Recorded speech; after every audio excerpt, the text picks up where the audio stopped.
हरे कृष्ण. श्रीमद भागवतम स्कंद चौथा अध्याय 11. अध्यायाचं नाव आहे स्वयंभूव मनूंचा उपदेश. आपले आतापर्यंत 13 श्लोकांचं वाचन झालेलं आहे आणि आज 14वा आपण 14 पासून वाचायला सुरू करतोय.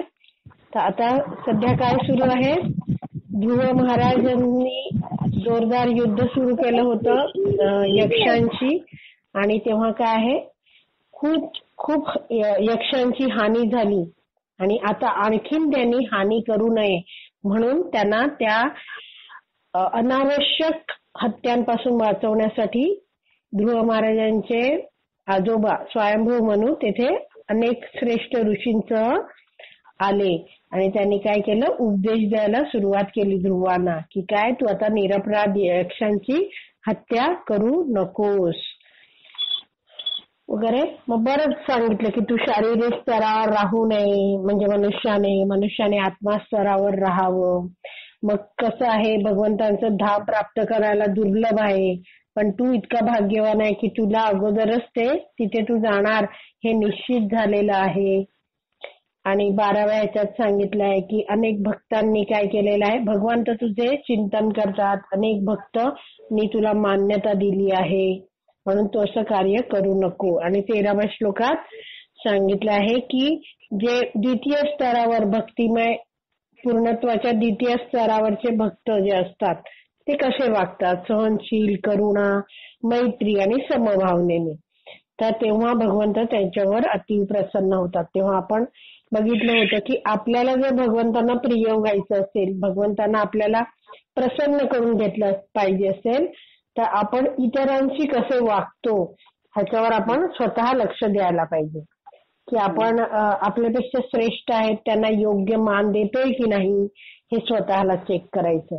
आपल्या बरोबरचे आहेत त्यांच्याशी प्रेमभावनेने वागतोय की नाही हे बघायचं. आपल्यापेक्षा जे कनिष्ठ आहेत, छोटे आहेत, ज्यांना माहित नाही, आपल्यापेक्षा कमी ज्ञान आहे, त्यांना प्रेमाने वागवून त्यांच्यावर कृपा करायची आणि त्यांना शिकवायचं प्रेमाने समजावून. आणि जे द्वेष करणारे आहेत त्यांच्यापासून लांब राहायचं आणि त्याने जर काही बोललं तर शांतपणे काय करायचं, सहन करायचं. कारण की असं म्हटलं जातं की आपण त्यांच्या तोंडी लागू नये, कारण आणखीन आपण त्यांना काही सांगत बसलो तर ते आणखीन वाद घालतात. त्यामुळे अशा लोकांपासून 4 हात लांब राहायचं, मत्सरी लोकांपासून. हे सगळं झाल्यावर आता 14वा श्लोक आपण आज वाचणार आहोत. तर आपण प्रभुपादांना प्रार्थना करूया की आपण हे जे भागवतम वाचण्याचा प्रयत्न करतोय ते आपल्याला समजू देत. श्लोक क्रमांक 14. जो मनुष्य आपल्या आयुष्यात भगवंतांना खऱ्या अर्थाने संतुष्ट करतो तो स्थूल आणि सूक्ष्म भौतिक बद्ध अवस्थांमधून मुक्त होतो. ध्रुव महाराजांना स्वयंभू मनू उपदेश देतात तेव्हा म्हटले की काय आहे, भगवंतानं ज्यांनी जर खऱ्या अर्थाने संतुष्ट केलेला आहे तर काय तो सर्व प्रकारच्या भौतिक बद्धावस्थेतून मुक्त होऊन जाईल. सगळं प्रभुपाद तात्पर्यात सुरेखरित्या समजवतायत. अशा रीतीने सर्व प्राकृतिक गुणांपासून मुक्त झालेला तो म्हणजे तो मनुष्य अमर्याद आध्यात्मिक आनंद प्राप्त करू शकतो. असं काय, प्रकृतीचे 3 गुण आहेत, तमोगुण, रजोगुण आणि सतोगुण. या 3 गुणांपासून जेव्हा तो मुक्त होतो, बद्धावस्थेतनं मुक्त होतो, या गुणातनं मुक्त होतो, तेव्हा काय होतं, त्याला अमर्यादित म्हणजे प्रचंड असं आध्यात्मिक आनंद प्राप्त होतो. तात्पर्यात प्रभुपाद समजवतात, पूर्वीच्या श्लोकामध्ये स्पष्ट केले आहे की मनुष्याने सर्व जीवमात्रांना दया, सहनशीलता, मैत्री आणि समभावनेने वागवावे. मनुष्याच्या अशा वर्तनाने भगवंत प्रसन्न होतात आणि त्यांच्या म्हणजे भगवंतांच्या प्रसन्नतेमुळे तो म्हणजे मनुष्य सर्व सांसारिक बद्धावस्थातून त्वरित मुक्त होतो. काय आहे, इथे जेव्हा आहे भगवंतानं सोडलं आणि जेव्हा मनुष्य काय आला, भगवंतानं सोडून जीवात्मा कुठे आला, पृथ्वी तलावर आला, तेव्हा काय झाला, तो बद्ध अवस्थेत झाला आणि या संसार सागरात अडकलेला आहे. आणि भगवंत कसे आहेत, मुक्ती प्रदान करणारे आहेत. भगवंतांना प्रसन्न केलं तर काय होणार, तो या सर्व बद्धावस्थेतनं त्वरित मुक्त होणार. भगवंत या तथ्याची पुष्टी भगवद्गीतेत करताना म्हणतात की जो कोणी प्रामाणिकपणे आणि गांभीर्याने माझी सेवा करतो तो तात्काळ दिव्य स्तरावर स्थित होतो आणि अनंत आध्यात्मिक आनंदाचा उपभोग घेतो. भगवंत काय म्हणतात, कशी माझी सेवा करायला हवी, प्रामाणिकपणे, फसवणूक नाही. समोर कोणी आहे तरच ती सेवा करायची, ते निघून गेल्यावर आपण नाही करायची असं नाही. नेहमी लक्षात ठेवायचं की भगवंत आपल्याला पाहत आहे. त्यामुळे प्रामाणिकपणे आणि दुसरं गांभीर्याने म्हणजे खूप काळजीपूर्वक अशी सेवा करायची आहे. तेव्हा काय होतं, तेव्हा तो म्हणजे तो मनुष्य तात्काळ दिव्य स्तरावर स्थित होतो आणि मग काय आहे, अनंत आध्यात्मिक आनंदाचा उपभोग घेतो.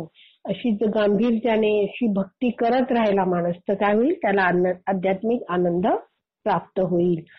या प्राकृतिक जगातील प्रत्येक जण, या प्राकृतिक जगातील म्हणजे या भौतिक जगातील प्रत्येक जण आनंदमय जीवन प्राप्त करण्यासाठी कठोर संघर्ष करीत आहे. या जगात सगळेच जण आनंद प्राप्त करण्यासाठी काय आहेत, प्रयत्न करत आहेत, खूप संघर्ष करत आहेत.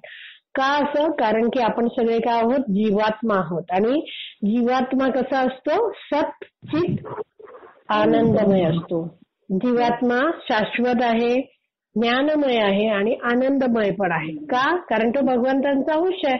भगवंतांमध्ये हे गुण आहेत सर्व मोठ्या प्रमाणावर 100%, पण जीवात्म्यामध्ये ते गुण आहेत छोट्या प्रमाणात, बरोबर पण आहेत. त्यामुळे नेहमी हे मनुष्य काय करत असतो, सत म्हणजे शाश्वत. बघा, खूप काळ राहण्याचा तो प्रयत्न करत असतो. मला जास्त जगायचंय, खूप काळ टिकायचंय, माझं नातेसंबंध नीट चालले पाहिजेत, खूप काळ चालले पाहिजेत, असं तो शाश्वत ह्याचा नेहमी शोध घेत असतो. मग चित म्हणजे ज्ञानमय. ज्ञानमय म्हणजे काय आहे, ज्ञान प्राप्त करायला. बघा, प्रत्येक जण काही ना काही विचारत असतो की हे कसं केलं, हे काय, हे कसं आहे, कसं, कुठे, काय, असे प्रश्न विचारत असतो. त्यानुसार जीवात्मा काय करत असतो, ज्ञान प्राप्त करत असतो. आणि आनंद तर शोधतच असतो. प्रत्येक जीव हा आनंदाच्या शोधात असतोच. त्यामुळे इथे दिलेलं आहे. आणि या प्राकृतिक जीवनात काय आहे, प्राकृतिक जीवनात सगळेजण आनंदमय जीवनासाठी कठोर संघर्ष करत आहेत.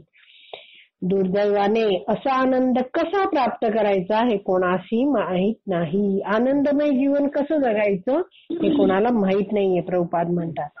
जे नास्तिक आहेत त्यांच्याबद्दल प्रभुपाद म्हणतात की नास्तिकांचा परमेश्वरावर विश्वास नसतो. नास्तिक काय म्हणतात, न अस्ति म्हणजे नाही आहेत भगवान इति नास्तिक. तर असे नास्तिक आहेत, ते भगवंतांनाच मानत नाही, मग त्या भगवंतांवर विश्वास पण नसतो त्यांचा. आणि निश्चितपणे ते म्हणजे हे नास्तिक लोक त्याला म्हणजे भगवंतांना, परमेश्वराला प्रसन्न करीत नाहीत. आणि जर भगवंतांना प्रसन्न केलं तरच आनंद होतो, आणि जर भगवंतांना प्रसन्न करू शकले नाही तर तुम्ही आनंदित होऊ शकत नाही. या ठिकाणी स्पष्टपणे म्हटले आहे की मनुष्याने परम भगवंतांना प्रसन्न केल्यानंतर तो म्हणजे मनुष्य आध्यात्मिक स्तरावर त्वरित उन्नत होतो आणि अनंत आनंदमय जीवनाचा उपभोग घेतो. भौतिक अस्तित्वातून मुक्त होणे म्हणजे भौतिक प्रकृतीच्या प्रभावातून मुक्त होणे होय. भौतिक अस्तित्वातून मुक्त होणं या शब्दाचा अर्थ काय आहे, ही जी भौतिक प्रकृती आहे तिच्या प्रभावाखाली असतो, 3 गुणाखाली असतो आपण, त्याच्यातनं मुक्त होणं म्हणजे भक्ती अस्तित्वातून मुक्त होणं आहे. तर दुसरा पॅरेग्राफ, या श्लोकात योजिलेल्या संप्रसन्ने हा जो शब्द आहे त्याच्याबद्दल ते सांगतात. जर 14वा श्लोक बघितला तर त्याच्या सुरुवातीलाच आहे संप्रसन्ने भगवती पुरुषः प्राकृते गुणे असे त्याच्यात संप्रसन्न बद्दल सांगतात. संप्रसन्ने या शब्दाचा अर्थ आहे संतुष्ट होणे. मनुष्याने अशा पद्धतीने कार्य करावे की त्याच्या कृतीने म्हणजे मनुष्याच्या कृतींद्वारे भगवंत प्रसन्न झाले पाहिजेत. त्याने म्हणजे मनुष्याने केवळ स्वतःच संतुष्ट व्हावे असे मुळीच नाही. म्हणजे काय, फक्त म्हणून म्हटलं जातं की इतर वेळी मनुष्य काय करतो, भगवंतांना केंद्रित जर केलं तर तो भक्त आहे. तो भगवंतांना प्रसन्न करण्यासाठी सर्व कार्य करतो, सर्व कार्यामध्ये भगवंतांना जोडतो. पण जो भक्त नाही तो काय करतो, स्वतःची इंद्रिय तृप्तीसाठी, इंद्रिय तृप्ती हे त्याचं काय असतं, केंद्रबिंदू असतो आणि त्याच्या भोवती तो फिरत असतो. पण इथे काय सांगितलेलं आहे की त्याने केवळ स्वतःला संतुष्ट करावे असे मुळीच नाही. अर्थात भगवंत प्रसन्न झाल्यावर भक्त आपोआपच संतुष्ट होतो. बघा, आपण भगवंतांचं सकाळी सुंदर ड्रेसिंग करतो, छान अभिषेक झालाय, छान छान ड्रेस घातले, सुंदर प्राजक्ताची फुलांचा हार केला आहे माताजींनी, पोरांनी, सुनांनी सगळ्यांनी मिळून, आणि असं छान आहे. आणि मग असे सजलेले भगवंत बघितल्यावर आपल्याला स्वतःला किती आनंद मिळतो, बरोबर. त्यामुळे जेव्हा आपण भगवंतांना प्रसन्न करतो तेव्हा आपोआपच आपण प्रसन्न होतो. हेच भक्तियोगाच्या प्रक्रियेचे रहस्य आहे. ही भक्तियोग म्हणजे काय, तर भगवंतांना प्रसन्न करण्याचे हे काही कृती आहेत, प्रक्रिया आहेत, हे प्रयोग आहेत, हे काय आहेत, हे कार्य आहेत. ह्या सगळ्या कृती जेव्हा आपण करतो तेव्हा काय होतं, हे रहस्य आहे. रहस्य म्हणजे गूढ आहे. हे काय सगळ्यांना समजत नाही का, कारण जर तो नास्तिक असेल तर तो भगवंतानाच मानत नाही, आणि भगवंतानाच नाही मानत तर तो भगवंतांना प्रसन्न करण्याचा प्रयत्न करण्याचा प्रश्नच येत नाही, बरोबर. त्यामुळे दिलाय की भक्तियोगाचं हे रहस्य आहे. जेव्हा आपण भगवंतांना प्रसन्न करतो आपोआप भक्त संतुष्ट होतो. भक्तांनी वेगळा प्रयत्न करायचा काही गरज नाही. भक्तियोगाच्या मार्गावर नसणारा प्रत्येक जण स्वतःला संतुष्ट करण्याचा प्रयत्न करीत असतो. त्यांच्यापैकी कोणीच भगवंतांना संतुष्ट करण्याचा प्रयत्न करीत नाही. काय आहे, लोक म्हणतात अरे काय सुख नाही, काय नाही. तेव्हा काय असतं, ते भगवंतांना संतुष्ट करण्याचा प्रयत्न करत नाही, भगवंतांना सोडून स्वतःलाच संतुष्ट करण्याचा प्रयत्न करतात. मग काय आहे, त्यांना आनंद मिळू शकत नाही. तर पुढे दिलेला आहे, जो कर्मी असतो, कर्मी जन स्थूलपणे आपल्या इंद्रियांना संतुष्ट करण्याचा प्रयत्न करतात. स्थूलपणे म्हणजे काय, दिसतं की हे काहीतरी केलं आणि त्यांनी आनंद मिळवायचा प्रयत्न केला. स्थूल म्हणजे स्थूल गोष्टी, अशा दिसणाऱ्या गोष्टी. आणि पुढचं दिलंय, ज्ञानीजन सूक्ष्म कार्यांद्वारे किंवा मानसिक तर्कांद्वारे आणि स्वतःलाच परमेश्वर समजून स्वतःची तृप्ती करून घेतात. ज्ञानीजन काय करतात, मानसिक तर्क वितर्क जे आपल्याला दिसत नाहीत पण त्याच्या मनात चाललेले असतात. मग दुसरा ज्ञानी येतो, मग ते दोघेही वेदांवर चर्चा करतात. मग एक ज्ञानी दुसऱ्याला हरवतो आणि म्हणतो की अरे मी श्रेष्ठ आहे, मी परमेश्वर आहे. असं करून ते काय स्वतःची तृप्ती करून देण्याचा प्रयत्न करतात. योगीजन असतात, ते योगीजनही आपण विविध योग सिद्धी प्राप्त करू शकतो असा विचार करून स्वतः आनंदी होण्याचा प्रयत्न करतात. योगीजन काय, जेव्हा तपस्या करतात तेव्हा बऱ्याच काळाने त्यांना एखादी सिद्धी प्राप्त झाली का त्यातच ते आनंदी होण्याचा प्रयत्न करतात. एकमेव भक्तच परम भगवंतांना संतुष्ट करण्याचा प्रयत्न करतात. आत्मसाक्षात्काराची भक्ताची प्रक्रिया ही कर्मी, ज्ञानी आणि योगी जनांच्या प्रक्रियांपेक्षा सर्वथा भिन्न असते. आत्मसाक्षात्कार म्हणजे काय, भगवंत कोण आहेत, मी कोण आहे, भगवंतांशी माझा संबंध काय आहे, भगवंतांना मी सोडून आलोय तर त्यांना प्राप्त करण्यासाठी मी कशी भक्ती करावी, त्यासाठी काय करावं, ही जी प्रक्रिया आहे ही म्हणजे संबंध, अभिधेय आणि प्रयोजन, भगवत प्रेम. तो अभिधेय जो आहे, अभिधेय तर हे काय आहे, अभिधेयाने ही सगळी प्रक्रिया आहे भक्तीची, ती कशी आहे, एकदम वेगळी आहे. कोणापेक्षा, कर्मींपेक्षा, ज्ञानींपेक्षा आणि योगीजनांपेक्षा एकदम सर्व प्रकारे भिन्न आहे.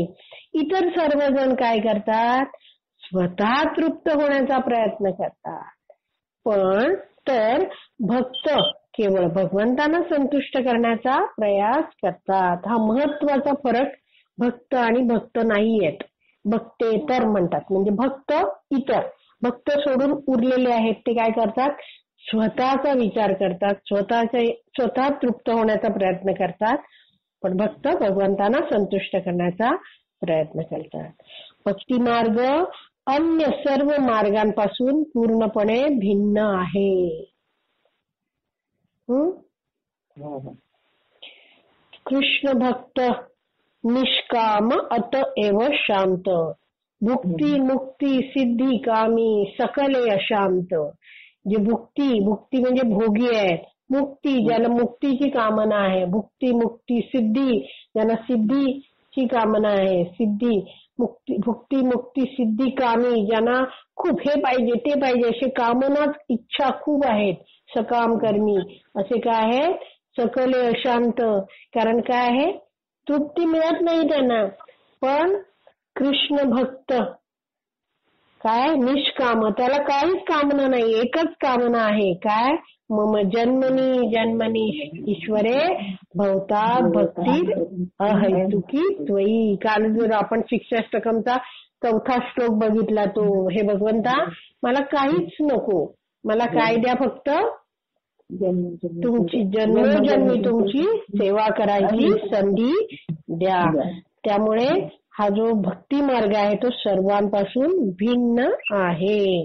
भक्त जेव्हा प्रेममयी भगवत सेवेमध्ये स्वतःच्या इंद्रियांना नियुक्त करून भगवंतांना संतुष्ट करण्याचे कार्य करतो.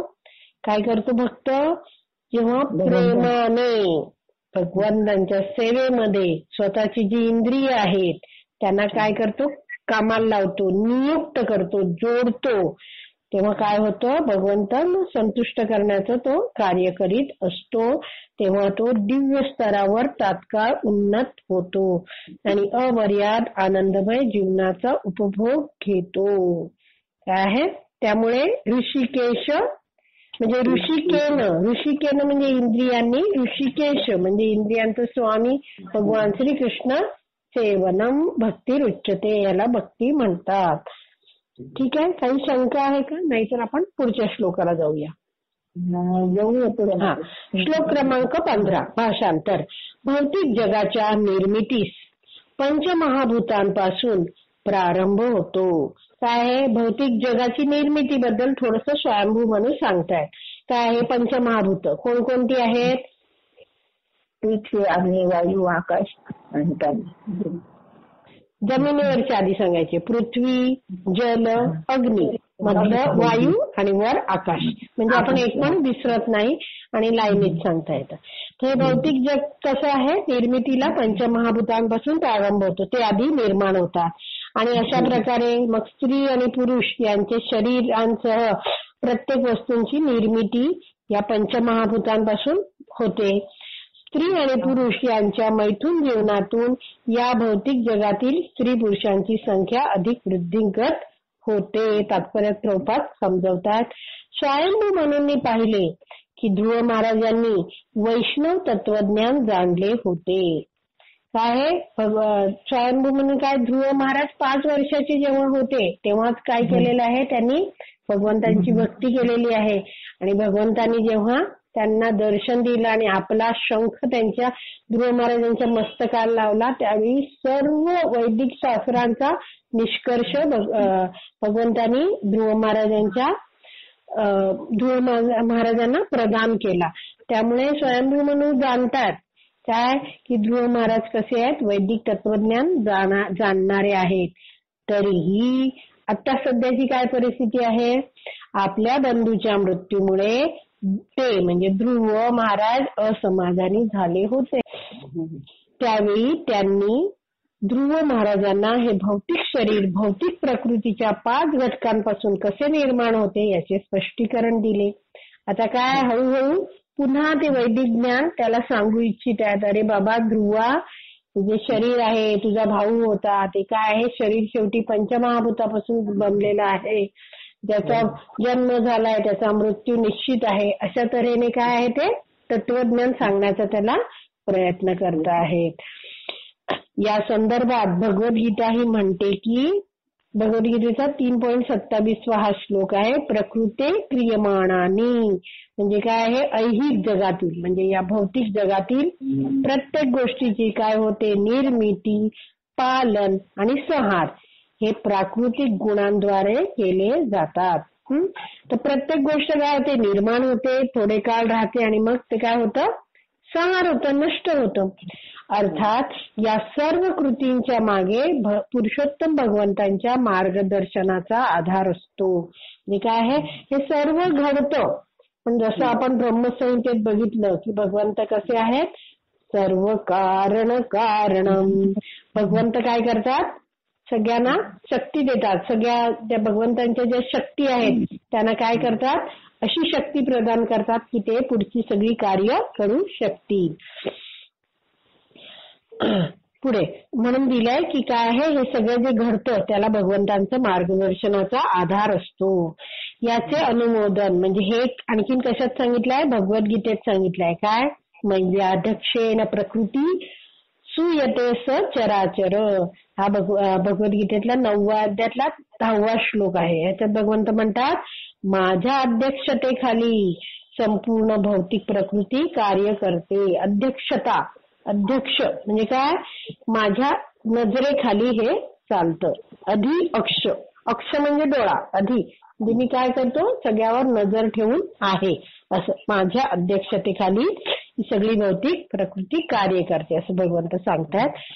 स्वामी म्हणून ना ध्रुव महाराजांच्या मनावर हे बिंबवून द्यायचे होते की त्यांच्या म्हणजे ध्रुव महाराजांच्या बंधूंच्या म्हणजे उत्तमच्या ऐहिक म्हणजे भौतिक देहाचा मृत्यू हा खरे तर यक्षांचा दोष नव्हता. आता स्वामी म्हणून बिंबवायचंय ध्रुव महाराजांच्या मनावर. काय तुझा जो सावत्र भाऊ आहे त्याला काय त्याचा जो देह आहे, म्हणजे इथे देह का सांगतात प्रभुपाद, कारण आपण शरीर नाही, आपण आत्मा आहोत. आत्मा हा शरीरापासून वेगळा आहे म्हणून ते सांगतात की त्याच्या भौतिक देहाचा मृत्यू यक्षाचा दोष नाहीये. तो मृत्यू काय आहे, मग पुढे तात्पर्यात वाचते, तो मृत्यू म्हणजे भौतिक प्रकृतीचेच कार्य आहे. भगवंतांकडे शक्तींची फार मोठी विविधता आहे. भगवंतांच्या अनेक प्रकारच्या शक्ती आहेत आणि त्या भिन्न भिन्न स्थूल व सूक्ष्म मार्गांनी कार्य करतात. स्थूल म्हणजे दिसतं ते आणि सूक्ष्म म्हणजे आपल्याला दिसत नाहीत. अशा विविध मार्गांनी काय या सगळ्या शक्ती कार्य करत असतात.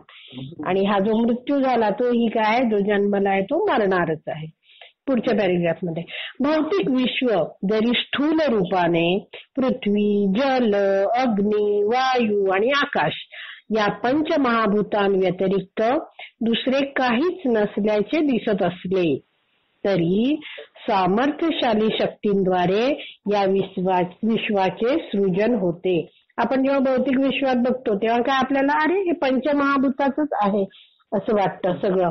पण काय आहे, अनेक सामर्थ्यशाली शक्तींद्वारे काय होतं, सृष्टीची सुरुवात होते. म्हणजे काय होतं, निर्मिती होते, पालन वगैरे सगळं होत असतं.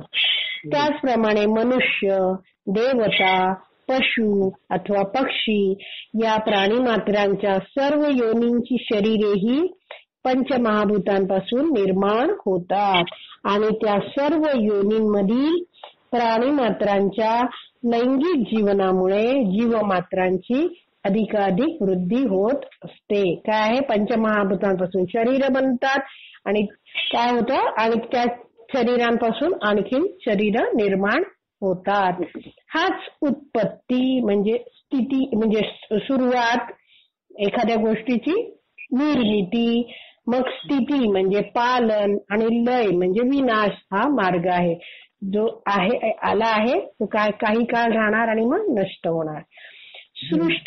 भौतिक सृष्टीच्या या प्रक्रियेतील लाटांनी मनुष्याने विचलित होऊ नये. लाटा म्हणजे काय असतं, जीवनात वर खाली आपण होत असतो, कधी बदल होत असतात. आता जन्म झालाय, जसं आपण म्हणतो की काय आहे 6 स्थित्यंतर होत असतात.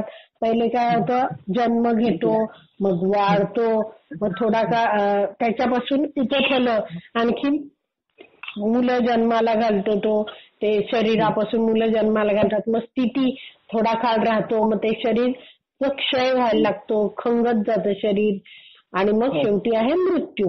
असे काय आहेत 6 परिवर्तन आहेत. त्यामुळे काय स्थित्यंतर आहेत. त्यामुळे मनुष्याने विचलित व्हायचं नाही. ध्रुव महाराजांनी बंधूंच्या मृत्यूने क्षुब्ध म्हणजे रागावणं, क्रोध होणं, विचलित होणं हे नाही करायचं असं सांगतात. क्षुब्ध न होण्याचा अप्रत्यक्षपणे उपदेश देण्यात आला. कारण शरीराशी असणारा मनुष्याचा संबंध पूर्णतः भौतिकच असतो. वास्तविक आत्मतत्व अथवा चेतन आत्मा कधीही नष्ट होत नाही किंवा मारला जात नाही. त्यामुळे जे माहिती आहेत ते ध्रुव महाराजांना हळूहळू पुन्हा सांगून त्यांचा क्रोध शांत करण्याचा त्यांचे आजोबा स्वयंभू मनू प्रयत्न करीत आहेत. 16वा श्लोक. मनू पुढे म्हणाले, प्रिय ध्रुव राजा, केवळ परम भगवंतांच्या भ्रामक मायाशक्तीद्वारे आणि प्राकृतिक त्रिगुणांच्या परस्पर क्रियांद्वारे विश्वाची उत्पत्ती, स्थिती आणि संहार घडून येतो. हे काय आहे? भगवंतांची जी मायाशक्ती आहे आणि हे तीन गुण आहे त्यांनी सगळी उत्पत्ती, स्थिती, संहार घडून येतो. त्याच्याबद्दल प्रभुपाद सांगतात, सर्वप्रथम भौतिक प्रकृतीच्या 5 महाभूतांपासून विश्वाचे सृजन होते. म्हणजे काय? विश्व बनतं हे. मग काय आहे? त्रिगुण आहेत, त्यांच्या परस्पर क्रिया होतात आणि त्याचं पालन होतं. म्हणजे ती जे विश्व आहे ते टिकतं. बालकाचा जन्म झाल्यावर माता पिता त्वरित त्याच्या पालन पोषणाकडे लक्ष पुरवतात. संततीच्या पालन पोषणाची ही प्रवृत्ती केवळ मानवी समाजामध्ये अस्तित्वात आहे असं नाही. म्हणजे मनुष्य फक्त आपल्या मुलांची काळजी घेतो का? नाही, तर तसं पशु समाजातही होतं. इतर पशूंना खाण्याची जी प्रवृत्ती असणारे जे वाघ, सिंह यासारखे प्राणी आहेत त्यांच्याबद्दल प्रभुपाद सांगतात की असे वाघही आपल्या पिल्लांची काळजी घेतात. प्राकृतिक गुणांच्या परस्पर क्रियांमुळे सृजन, पालन, संहार या क्रिया अटळपणे घडून येतात. आता कसं आहे? सृजन, निर्मिती होते, रजोगुणातनं निर्मिती झाली, पालन होतं सतोगुणात, संहार होतो तमोगुणात. अशा रीतीने काय हे अटळपणे घडून येतच असतं. तथापि आपण जाणलं पाहिजे की या सर्व क्रिया काय आहेत? परम भगवंतांच्या अध्यक्षतेखालीच घडतात. याच पद्धतीने सर्व गोष्टींचे संचलन होत असते. चलन काय असतं? होत असतं. निर्मिती झाली, स्थिती, मग लय, अशा रीतीने संचलन कार्य सुरूच असतं. सृजन वा निर्मिती ही रजोगुणाची कृती आहे, पालन ही सत्वगुणाची कृती आहे, संहार आणि अथवा विनाश ही तमोगुणाची कृती आहे. सत्वगुणामध्ये स्थित असलेले लोक रजोगुणी वा तमोगुणी लोकांपेक्षा अधिक काळ जगतात हे आपण पाहू शकतो. इथे काय सांगितलंय? जे सत्वगुणी आहेत लोक ते काय आहेत? रजोगुणी तमोगुणीपेक्षा जास्त कशी जगतात ते पुढे समजवतात प्रभुपाद. दुसऱ्या शब्दात, एखाद्याची उन्नती सत्वगुणाच्या स्तरावर झाली म्हणजे काय? एखादा सत्वगुणात स्थित झाला तर काय होतं? तो त्याच्या मृत्यूनंतर तो काय होतो? उच्चतर ग्रहलोकात प्रवेश मिळवू शकतो. त्याला म्हणतात ऊर्ध्वम गच्छन्ति सत्त्वस्थाः. म्हणजे काय आहे? तो काय करतो? हा जर ह्याच्याबद्दल तुम्हाला जाणून घ्यायचं असेल तर हा भगवद्गीतेतला 14.18 श्लोक आहे. ह्याच्यात काय दिलेलं आहे? ज्याची एखाद्याची उन्नती झाली सत्वगुणावर तर काय होतं? त्या मृत्यूनंतर तो उच्चतर ग्रहलोकात प्रवेश मिळवू शकतो. आणि उच्च लोकांमध्ये काय आहे? प्रदीर्घ आयु मर्यादा आहे. म्हणजे इथे काय पृथ्वीवर आपण 100 वर्ष जगू शकतो, पण त्या उच्च लोकांमध्ये काय आहे? खूप काळ आयुष्य आहे. त्यामुळे सांगितलंय की सत्वगुणी माणूस जास्त काळ जगतात असं ते वरचं दिलेलं आहे. ऊर्ध्व गच्छन्ति सत्त्वस्थाः. सदैव सत्वगुणामध्ये स्थित राहणारे श्रेष्ठ महर्षीगण, संत आणि संन्यासी उच्चतर ग्रहांमध्ये प्रविष्ट होतात. सर्व प्राकृतिक गुणांच्या अटीत हे सगळे प्राकृतिक गुण आहेत. तमोगुण, रजोगुण, सत्वगुण यांच्या अतीत म्हणजे पलीकडे असणारे मनुष्य विशुद्ध सत्वामध्ये स्थित असतात. विशुद्ध सत्वामध्ये स्थित असणं म्हणजे काय? या 3 गुणांपलीकडे जाऊन काय? भगवंतांची भक्ती करणं. ह्याच्यात जेव्हा ते स्थित असतात आणि त्यांना आध्यात्मिक जगतातील शाश्वत जीवन प्राप्त होते. काही शंका आहे तर विचारा, नाहीतर 17व्या श्लोकाला जाऊया. जाऊया ना ते. ओके. 17वा श्लोक. प्रिय ध्रुव, स्वयंभ म्हणू आपल्या नातवाशी बोलतायत. प्रिय ध्रुव, पुरुषोत्तम भगवंत प्राकृतिक गुणांनी प्रदूषित होऊ शकत नाहीत. काय सांगितलेलं आहे की भगवंत प्रदूषित होत नाहीत, कशानेच नाहीत. भगवंतांचे गुण आहेत शुद्धम अपापविद्धम. भगवंत स्वतः शुद्ध आहेत आणि भगवंतांच्या संपर्कात आलेली प्रत्येक व्यक्ती वस्तू शुद्ध होते. आणि अपापविद्धम म्हणजे भगवंतांना कोणताही पाप स्पर्श करू शकत नाही आणि भगवंत त्यांच्या काय करतात, भगवंत ज्याच्या संपर्कात येतात त्यातलंही पाप भगवंत काढून घेतात. तर इथे म्हणून दिलेलं आहे की भगवंत काय आहेत, हे प्राकृतिक गुण जे आहेत तमोगुण, रजोगुण, सत्वगुण हे काय भगवंतांना स्पर्शही करू शकत नाही. त्यामुळे भगवंतांना कोणताही दोषही लागू शकत नाही. म्हणून लिहिलंय प्रदूषित होऊ शकत नाही. ते म्हणजे कोण? भगवंत. हे निमित्त मात्र होऊन या भौतिक जगाची निर्मिती करतात. ते काय फक्त निमित्त मात्र आहेत आणि काय आहे हे भौतिक जग निर्माण होतं. त्यांनी प्रेरणा दिल्यानंतर इतर अनेक कारण परिणामांची उत्पत्ती होते. जसं आहे की भगवंत काय आहेत, सर्व कारण कारणम असे भगवंत सगळ्यांचे कारण कारणम आहेत. आणि ज्याप्रमाणे लोहचुंबकाच्या एकत्रित बळामुळे लोखंड फिरते त्याचप्रमाणे संपूर्ण विश्वाचे भ्रमण होत राहते. जसं काय आहे, लोहचुंबक काय करतं, लोखंडाला असं फिरवतं. म्हणजे ते नॉर्थ आणि साऊथ ते पोल असतात, उत्तर ध्रुव आणि दक्षिण ध्रुव ते ह्याचे लोखंडाचे, ते काय आहे लोहचुंबकामुळे ते असं हललं जातं. हे एक तुलना केली आहे. तशा प्रकारे काय आहे हे विश्वाचं भ्रमण ही होत राहतं. तात्पर्य, भगवंतांची बहिरंग शक्ती या भौतिक जगामध्ये कशा पद्धतीने कार्य करते याचे स्पष्टीकरण वरील श्लोकात केले आहे. सर्व कार्ये भगवंतांच्या शक्तीमुळे घडत आहेत. भगवंत सृष्टीचे मूळ कारण असल्याचे स्वीकारणे मान्य नसलेले नास्तिकवादी दार्शनिक मानतात. काय आहे, भगवंत सर्व कारणम आहे. बघा आपण हे ईश्वर परम कृष्ण सच्चिदानंद विग्रह अनादिर आदिर गोविंद सर्व कारणम हे न मानणारे जे नास्तिकवादी आहेत, नास्तिकवादी म्हणजे न अस्ति भगवान इति नास्तिक हे आहेत. दार्शनिक म्हणजे काय, हे तत्वज्ञ आहेत, हे विचारवंत जे आहेत ते काय मानतात की जे विविध भौतिक घटकांच्या क्रिया प्रतिक्रिया होतात ना, त्यामुळे काय सांसारिक जगाचा व्यापार चालू आहे. जसं हे वेगवेगळे घटक आहेत ते एकमेकांमध्ये त्यांचं काहीतरी मिश्रण होतं, असं काहीतरी होतं, रासायनिक बदल होतात आणि हे सगळं संसार चाललेला आहे. असे काय हे त्यांचे सगळे तर्क आहेत त्यांचे. भौतिक घटकांच्या परस्पर क्रियांचे अत्यंत साधे उदाहरण म्हणजे, आता भौतिक घटकांचं एकत्रीकरण म्हणजे काय तर प्रभुपाद एक उदाहरण देत आहे.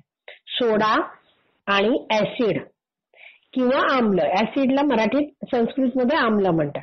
तर सोडा आणि आम्लाच्या मिश्रणामुळे फसफसण्याची क्रिया सुरू होते हे आहे. मग आपण सोडा टाकला आणि त्याच्या सोडा म्हणजे आपण काय म्हणतो ते इनो, बघा इनो फ्रूट शॉट सगळ्यांनी खाल्लेलं आहे. तर त्याच्यावर जर आपण आम्ल टाकलं तर काय होणार आहे, फसफस आवाज येणार, असं हे होणार. तर काय ही आहे क्रिया. तथापि रासायनिक मूलद्रव्यांच्या अशा मिश्रणांद्वारे कोणताही मनुष्य जीवनाची निर्मिती करू शकत नाही. काय प्रभुपाद म्हणतात की असे 2 रासायनिक घटक एकत्र आणले तर काय आहे मनुष्य असा मनुष्य आहे, तो जीवन तयार करेल का? एक नवीन जीव तयार करू शकेल का? नाही.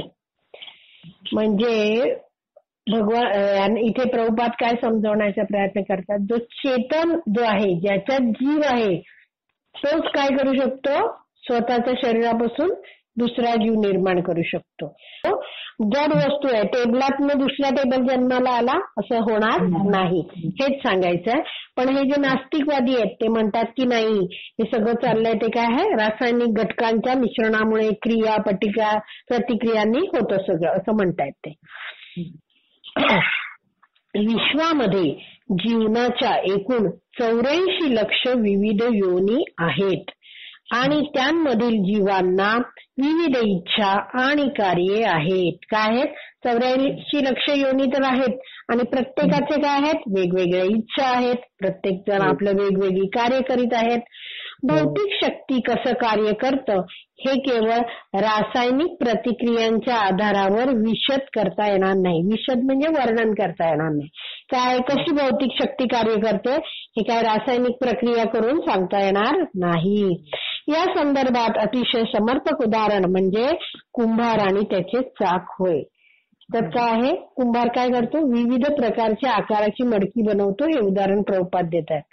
कुंभाराचं चाक फिरतं आणि मातीची विविध आकारांची भांडी निर्माण होत असतात. तर काय आहे, प्रत्येक भांड वेगळं, त्याच्यासाठीचं कार्य वेगळं. बरोबर. पंथी असेल तर ती काय करेल, त्यात तेल ठेवून दिव्याची वात होईल आणि मडकं असेल तर त्यात पाणी ठेवलं जाईल. नंतर जेवणाची भांडी असतील तर त्यात दूध तापून दही लावलं जाईल. म्हणजे काय आहे, वेगवेगळे वस्तू आहेत जे त्याची कार्य वेगवेगळी आहेत. तसंच सांगितलेलं आहे की मातीच्या भांड्यासारखी अनेक कारणे असतात. म्हणजे काय आहे, मातीचं भांड जसं विविध कारणासाठी बांधलं जातं तसं काय आहे, ह्या सगळ्या योनी आहेत त्यांची कशी आहेत, वेगवेगळी कार्य आहेत. तर पण मूळ कारण कोण आहे, हे सगळं बनवणारे कोण आहेत, कुंभार आहे. तसंच का कुंभार आहे, कारण तो चाकाला गती वा प्रेरणा देत असतो. तर तो वेग त्याच्या अध्यक्षतेखाली निर्माण होतो. जो तो चाकाला वेग देतो ते त्याच्या अध्यक्षतेखाली होतो. हीच संकल्पना भगवद्गीतेत स्पष्ट करण्यात आली आहे. सर्व भौतिक क्रिया प्रतिक्रियांमागे पुरुषोत्तम भगवान श्रीकृष्णांचा आधार आहे. भगवान श्रीकृष्ण म्हणतात, सर्व काही माझ्या शक्तीवर आश्रित आहे, पण तरीही मी मात्र सर्वत्र नाही. म्हणजे काय आहे, भगवंतांच्या अध्यक्षतेखाली कार्य चाललेलं आहे, पण त्यात भगवंत नसतात. भगवंत काय आहेत, वेगळे आहेत आणि ते काय करतात, आपल्या शक्तींद्वारे सगळं कार्य करत असतात. विशिष्ट परिस्थितीत भौतिक शक्तीच्या घटकांची क्रिया प्रतिक्रिया झाल्यानंतर मातीचे भांड निर्माण होतं. म्हणजे काय आहे, ते भांड निर्माण केलं जातं, पण कुंभाराचे अस्तित्व त्या भांड्यात नसतं. कळलं? ते कुंभार वेगळा आणि ते भांड वेगळं. बरोबर, हेच समजायचं आहे. अशाच पद्धतीने भगवंत भौतिक सृष्टीची रचना करतात, पण स्वतः तिच्यापासून अलिप्त राहतात. किती सुंदर उदाहरण दिलंय बघा, एकदम पटलं आपल्याला. वेदांमध्ये म्हटल्याप्रमाणे भगवंतांनी जड पदार्थांवर केवळ दृष्टिक्षेप टाकला आणि पदार्थांमध्ये त्वरित क्षोभ निर्माण झाला. वेदांमध्ये काय सांगितलेलं आहे की हे जे जड पदार्थ आहेत, आता जड पदार्थ म्हणजे आपलं शरीर जर धरलं तर ते बनलंय पंचमहाभूतांनी. त्यात जर आत्मा आणि परमात्मा नसेल तर आपण काय आहोत, नुसतं जड आहोत. बरोबर. आता अशा रीतीने जे जड पदार्थ आहेत त्यांच्यावर भगवंतांनी जेव्हा दृष्टिक्षेप टाकला, जे कृपा केली म्हणा किंवा त्याच्यात एंट्री केली, आत्म्याबरोबर परमात्मा शिरला, तर काय होतं, सगळं कार्यरत झालं. असं क्षोभ निर्माण झाला म्हणजे ते ऍक्टिव्ह झाले, कार्यरत झाले. आता थोडीशी इथे फिलॉसॉफी आहे पुढच्या पॅरेग्राफ मध्ये, तो जाणण्याचा प्रयत्न करूया आपण. भगवद्गीतेत असे म्हटले आहे, आता हे आहे ना भगवद्गीतेचा 14वा अध्याय आहे, त्याचा 3रा आणि 4था श्लोक मधलं थोडी माहिती आहे ही.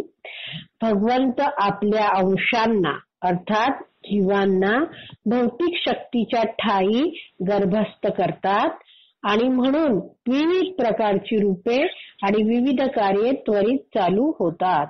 हे काय, हे जे आता वेदांमध्ये जे सांगितलंय ना की भगवंतानी काय केलं, हे जे सगळे जड पदार्थ होते सगळं जे भगवंतांपासूनच तयार झालेलं आहे.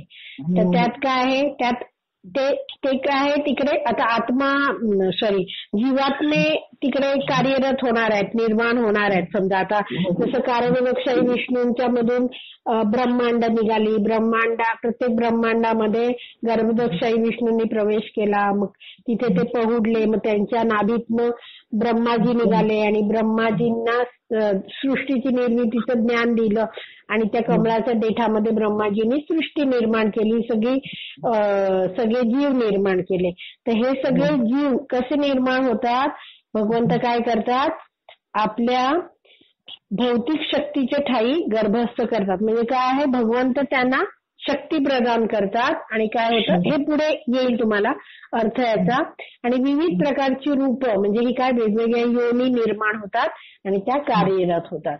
आता बघा, जीवात्म्याच्या विविध कामना म्हणजे इच्छा आणि पूर्वकर्मामुळे विभिन्न योनीमधील विभिन्न प्रकारची शरीरे प्रकट होतात. म्हणजे जसं भगवंत शक्ती देतात, आता काय भौतिक शक्तीच्या ठायी गर्भस्थ करतात म्हणजे काय, सगळे जीव तिकडे निर्माण करतात या भौतिक प्रकृतीमध्ये. तेव्हा काय होतं, ज्याच्या जसं आता एक जीव आला, त्याची काय इच्छा आहे, जसं पूर्वकर्म आहे तसं काय होणार, त्याला तसं तसं शरीर मिळणार. जसं एक असं उदाहरण आहे की एक माणूस आहे, मनुष्य आहे, त्याची प्रचंड इच्छा आहे की मला अमेरिकेतच जायचंय, मला अमेरिकेत जायचंच आहे, खूप इच्छा आहे. आणि कार्य मात्र आहेत अतिशय घाणेरडी आहेत, कार्य अतिशय घाणेरडी. तर त्याला पुढचा जन्म त्याच्या कामना आणि त्याचे हे काय म्हटलं इथे, त्याच्या विविध कामना आणि पूर्वकर्म अतिशय घाणेरडी आहे. त्यामुळे त्याला जन्म मिळेल अमेरिकेत, पण तो तिकडच्या बाथरूम मधला एक झुरळ बनेल.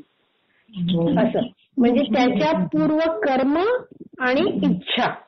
म्हणून प्रभुपाद म्हणतात कोणतीच इच्छा ठेवू नका, कारण त्या इच्छा पूर्ण करण्यासाठी आपल्याला जन्म घ्यायला लागतो. म्हणून प्रभुपाद जेव्हा देह सोडून चालले होते तेव्हा काय आहे, प्रभुपादांना भक्त विचार होते, काय प्रभुपाद काय देऊ तुम्हाला. प्रभुपाद म्हटले बंगालीमध्ये कोनो इच्छा नाही, मला कोणतीच इच्छा नाहीये. तर अशा रीतीने त्याच्या कामना आणि पूर्वकर्म यानुसार त्याला विभिन्न योनीतलं विभिन्न शरीर मिळतं. डार्विनचा सिद्धांत जो चुकीचा आहे त्याबद्दल प्रभुपाद लिहितात. आता डार्विनच्या सिद्धांतामध्ये काय सांगतात, सजीव प्राण्याचा स्वीकार चेतन आत्मा म्हणून करण्यात आलेला नाही, त्याला आत्माच तो डिनाय करतो. तो म्हणतो आत्मा वगैरे काही नाहीये. तर हा जो उत्क्रांतीवाद आहे, उत्क्रांतीवाद म्हणजे तो म्हणतो माकडापासून मनुष्य आला, हे काय आहे, हा अपूर्ण आहे आणि हा सदोष आहे, हा दोषपूर्ण आहे. तो पॉइंट कट. पुढे त्रिगुणांमध्ये होणाऱ्या 3 गुण, तमोगुण, रजोगुण आणि सतोगुण, यात होणाऱ्या क्रिया आणि प्रतिक्रिया यांनी काय होतं, या विश्वामध्ये अनेक विविध प्रकारच्या घटना घडतात. परंतु मूळ सृजनकर्ता अथवा कारण म्हणजे परम भगवान होय आणि त्यांचे वर्णन येथे निमित्त मात्रम असे केले आहे. हा जर श्लोक बघितला आपण 17वा, तर पहिलाच शब्द आहे निमित्त मात्रम. तर काय आहे, या गुणांच्या अधिपत्याखाली सगळं म्हणजे गुणांच्यामुळे सगळं कार्य चालत असतं, सगळ्या क्रिया प्रतिक्रिया घडत असतात. पण भगवंत सर्व कारण भगवंत आहेत आणि इथे त्यांना निमित्त मात्र सांगितलेलं आहे. ते म्हणजे कोण, भगवंत आपल्या शक्तीने चक्राला, आपला चक्र हे उदाहरण आहे, कोणाचं उदाहरण आहे, कुंभाराचं. तर ते चक्राला केवळ चालना देतात आणि बाकी सगळं घडत जातं. मायावादी दार्शनिकांच्या मतानुसार परमब्रह्माने स्वतःला विभिन्न रूपांमध्ये रूपांतरित केले आहे, पण ती वस्तुस्थिती नाही. ते काय म्हणतात की परमब्रह्म जे आहे, परमब्रह्म म्हणजे काय, हे जो तेज आहे, ते म्हणतात ह्या तेजानेच काय सगळं बनलेलं आहे, पण अशी वस्तुस्थिती नाही. परमब्रह्म जरी सर्व कारणांचे मूळ कारण असले, म्हणजे काय आहे, परमब्रह्म म्हणजे काय ते म्हणतात भगवंतांची हे आहे, भगवंतांचा प्रकाश आहे, पण ते भगवंतांना मानत नाही, प्रकाशाला मानतात. तर प्रभुपाद इथे म्हणतात परमब्रह्म जरी सर्व कारणांचे मूळ कारण असले तरी ते त्रिगुणांच्या सर्व प्रतिक्रियांच्या सदैव पलीकडेच असते. म्हणजे काय आहे, सगळं काही त्या प्रकाशातनं सगळं पुढे आलं, निर्मिती झाली तरी काय होतं, मूळ कारण काय आहे, हे 3 गुण आहे, हे सगळ्याच्या ह्याच्या पलीकडचं मूळ कारण भगवंत आहेत. पण ते भगवंतानंच मानत नाहीत, त्यामुळे काय आहे ते मानत नाहीत. ते म्हणतात परमब्रह्मातनं सगळं आलं. पुढे यास्तव ब्रह्मदेव ब्रह्मसिंह हे ते 5.1 म्हणजे चैतन्य महाप्रभूंना जेव्हा आदिकेशव मंदिरला जेव्हा ते गेले होते दक्षिण भारत यात्रेमध्ये, तेव्हा त्यांना आदिकेशव मंदिरात एक छोटासा ग्रंथ सापडला, बघायला मिळाला. ती होती ब्रह्मसंहिता. ब्रह्मसंहितेचे एकूण 100 अध्याय आहेत. त्यातला फक्त त्यांना 5वा एकच अध्याय सापडला आणि त्याच्यातला पहिला श्लोक आहे, ईश्वर परमकृष्ण सच्चिदानंद विग्रह अनादिर आदिर गोविंद सर्व कारण कारणम. हे काय आहे, कारण आणि परिणाम अनेक आहेत, पण भगवंत एकमेव भगवान श्रीकृष्ण मूळ कारण आहेत. आपल्याला दिसतं की अरे हे इथून झालं, तिथून झालं, ह्या शक्तीतनं आलं, इथून आलं, तिथून आलं, पण खरे वरती कोण आहे, मय्याध्यक्षेन प्रकृती, भगवंतच आहेत, त्यांच्या अध्यक्षतेखाली हे सगळं चाललेलं आहे आणि ते मूळ कारण आहेत. काही शंका आहेत तर विचारा, नाहीतर आपण थांबूया. माझ्या. हा. श्रीमद भागवतम की जय, श्रील प्रभुपाद की जय.